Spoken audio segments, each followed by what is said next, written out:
What is up, movie viewers? Dena Views and Reviews here, asking what you watching? Well, today I am watching The Fantastic Four: First Step.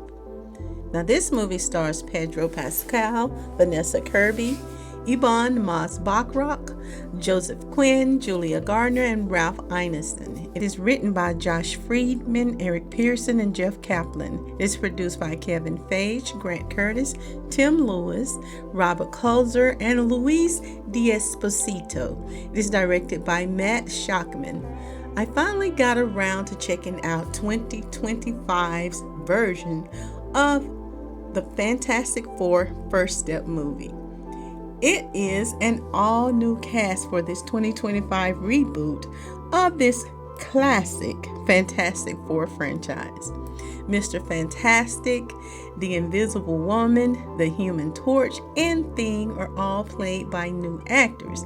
But the question is, will this version be as good or perhaps better than the previous Fantastic Four movies that you have seen? Now, this movie is said to have had a $200 million budget. Wow. In this version, Mr. Fantastic, or Reed, is played once again by Pedro Pascal. He is the scientist, the brainiac, and the one who is also elastic and able to stretch and expand like no other. And of course, his love interest is the Invisible Woman, Sue. And she is played, like I said, by Vanessa Kirby. And they are married and happy to find out that they are now expecting a little one. Can you imagine the abilities that this little one could possibly inherit? He would have the ability to stretch or be elastic like his father, and all of the power his mother has, including the possibilities of becoming invisible. Imagine that as a mother trying to find an invisible child. But all of this wrapped up in this offspring's DNA. I just can't wait to see what Marvel will do with this character, Franklin, in the future. As in all previous Fantastic Four movies, the crew finds themselves having to protect and defend the Earth from this power-hungry, evil creature from another galaxy that wants to devour it. Now, in this case, they're having to deal with Galactus and the Silver Surfer. But this time, the Silver Surfer happens to be a girl. Now, my first impression when seeing the new cast was not so optimistic, but the reason is because there was a past Fantastic Four version that I really wasn't impressed with. And as you know, sometimes these new cast members can be hit or miss, or the storyline can be hit or miss. But as I continued to watch this movie, I tended to like it. They were very clearly different actors than the previous. They seem to have taken to the role, though, quite well. I have been watching Fantastic Four since I was a little child. I would watch them on Saturday morning cartoons.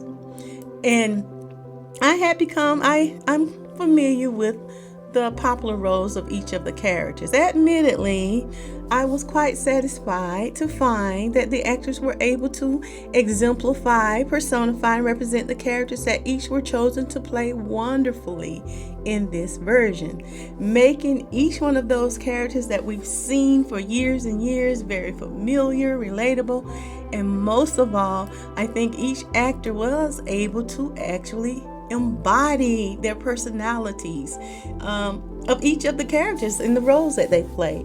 I think they made a good choice with these. Again, they brought them to life, humanized them, and it was believable to the moviegoer. They certainly were successful in changing my overall opinion of the new cast of Fantastic Four. Now, they came off just a little tiny bit more serious than perhaps some of the previous versions.